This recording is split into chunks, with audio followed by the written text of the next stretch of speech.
Ndugu waandishi wa habari na mahususi kabisa wa Tanzania kwa ujumla, tumefurahia kwa kipekee kabisa uamuzi huu wa Mahakama ya Hakimu Mkazi Dar es Salaam iliyopo Kisutu, kwa sababu kubwa moja.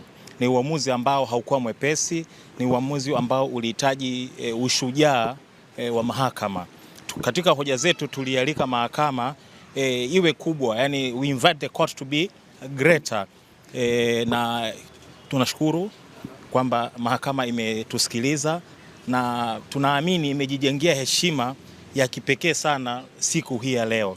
Heshima hii ni kama akiba ambayo imejiwekea, ambayo naamini itatumika kwa muda mrefu sana. Kwa hiyo kwa kipekee kabisa tuishukuru mahakama kwa ujasiri, tumshukuru Mheshimiwa Muhini na tumuombee aendelee kuwa na ujasiri huo, kwa sababu kesi hii kama tulivyosema inafuatiliwa na watu wote wa ndani na nje ya Tanzania. Kwa hiyo heshima hiyo hajajengea ndani ya Tanzania tu, hata nje ya Tanzania, kwa sababu wote mmeona kulikuwa kuna toka Mheshimiwa Lissu afikishwe mahakamani, kumekuwa na international observers kutoka taasisi mbalimbali, East African Law Society, mabalozi.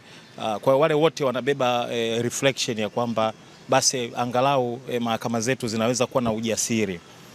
Kwa hiyo kwa hilo tunashukuru sana, lakini pia tuendelee kutoa wito kwa wale ambao tumewakemea hivi karibuni, tumesema wana tabia ya kuongea huko mabarabarani, basi waendelee kujionya, kwa sababu hiyo inaweza kuleta madhara katika mwenendo wa kesi. Wajionye sana, wameshamfikisha huyu mtu kupitia kwa wahusika wa kisheria mahakamani, basi waache mahakama ifanye kazi yao, halafu majibu yatakayotolewa sasa ndio wanaweza kwenda kuyazungumzia huko barabarani. Lakini pia tuna report kwamba tulitoa ahadi kwamba tutapigania haki ya umma ya kusikiliza kesi, kwa sababu ingeset a very bad precedent kwa Kiingereza, yani ingetoa misingi mibaya sana kwenda mbeleni, manake ndio ungekuwa sasa ni mtindo. Kwa tuliahidi kwamba tutapigania haki ya wananchi kushiriki kwa mujibu wa sheria ambacho sasa hizi ni maarufu kabisa, kifungu cha 180 kidogo cha kwanza cha sheria ya mwenendo wa makosa ya jinai sura ya 20 afanya marekebisho mwaka 2022, kifungu ambacho kinatoa haki ya wananchi au umma kushiriki katika mashauri ya jinai. Kwa tunafurahi kwamba tumetimiza ahadi yetu kwa ujumla wetu kama jopo. Kwa hiyo nafikiri at least katika aspect hiyo hatuna deni.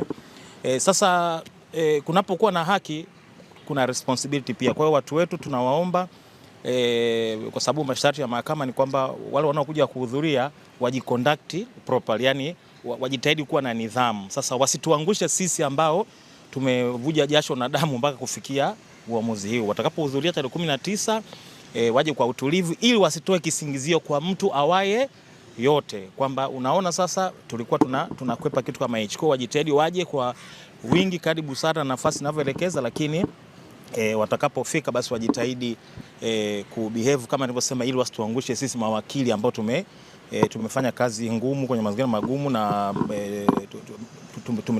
tumefikisha ile gurudumu hapa liko fika.